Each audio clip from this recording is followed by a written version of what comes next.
السلام علیکم ورحمۃ اللہ۔ قرآن حکیم کی سورہ نجم کی آیت نمبر 19 اور 20 میں اللہ تعالیٰ فرماتا ہے، پھر کیا تم نے لات اور عزا کو نہیں دیکھا اور تیسرے منات کو بھی؟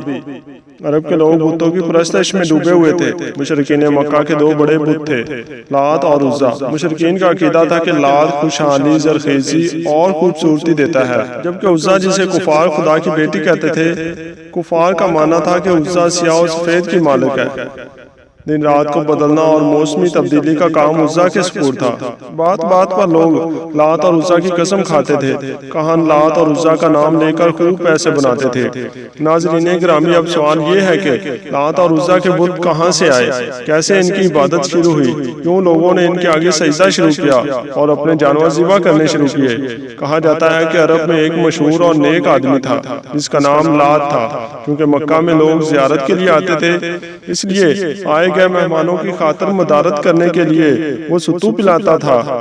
وہ بہت رحم دل تھا، ہر کسی کی مدد کرتا تھا۔ صحیح بخاری کے حدیث نمبر 4859 میں حضرت ابن عباس رضی اللہ تعالیٰ عنہ فرماتے ہیں، لات ایسا شخص تھا جو حاجیوں کے ستو کو گولتا تھا۔ اسی زمانے میں عزا نامی ایک نیک اور شریف لڑکی تھی۔ عزا کے بارے میں یہ مشہور تھا کہ وہ اللہ کی بیٹی ہے، نعوذ باللہ، کیونکہ وہ طائف کے لوگوں کو ایک ویران مکان میں ملی تھی اور اس کے والدین نہ تھے۔ جب وہ جوان ہوئی تو جو کوئی بھی اس کو بری نظر سے دیکھتا تو وہ کسی نہ کسی بیماری میں مبتلا ہو جاتا۔ مکہ اور طائف کے سرداروں نے فیصلہ کیا کیونکہ لات اور عزا کی شادی کر دی جائے۔ چنانچہ ایسے ہی ہوا، لات اور عزا کی شادی کر دی گئی۔ اس کے بعد وہ اپنی شادی کی پہلی رات کے لیے کمرہ میں گئے، لیکن اس کے بعد لوگوں کو کبھی نہ ملے۔ لات کے چاہنے والوں نے یہ کہتے رہے کہ لات اور عزا ہمیشہ کے لیے امر ہو گئے ہیں، جبکہ عزا کے چاہنے والے یہ کہتے رہے کہ چونکہ عزا کو کسی مرد نے ہاتھ نہ لگایا تھا، اس لیے اس کی اس پاکیزگی کو ہمیشہ کے لیے بچا لیا گیا۔ سردار عمر بن لاہی ان دونوں کی یاد میں ان کے بڑے بڑے بت بنا دیے تھے۔ اب جیسے جیسے زمانہ گزرتا گیا تو لوگ ان کے سامنے منتیں ماننے لگے۔ ایک دن آیا کہ ان کے آگے اپنی قربانیاں کرنے لگے اور ان کو سجدہ بھی شروع کر دیا۔ ابن اسحاق فرماتے ہیں کہ لات پر طائف میں آباد قبیلہ بنو ثقیف رکھتے تھے اور اس میں ہونے والی آمدنی بھی انہی میں بٹتی تھی۔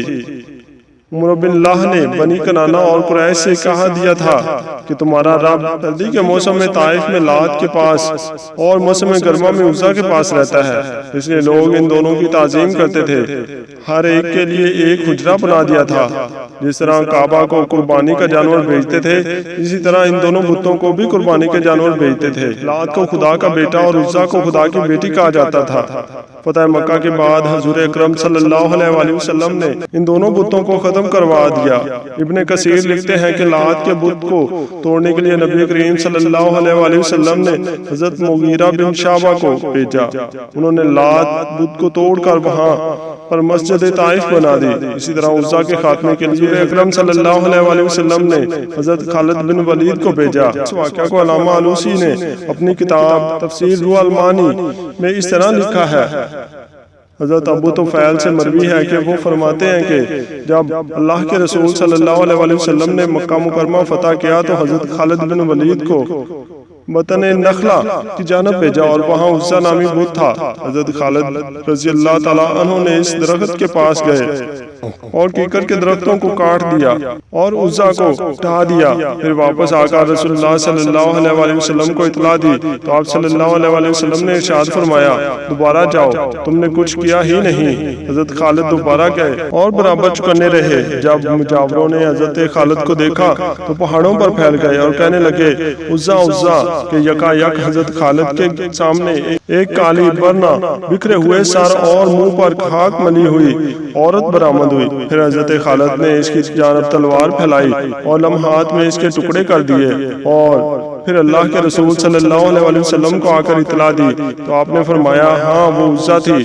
ناظرین گرامی، اس طرح مشرکین عرب کے سب سے خاص بت لات اور عزا کو اس دنیا سے ہمیشہ کے لیے ختم کر دیا گیا اور مکہ کی پاک زمین کو ہمیشہ کے لیے بتوں سے پاک کر دیا گیا۔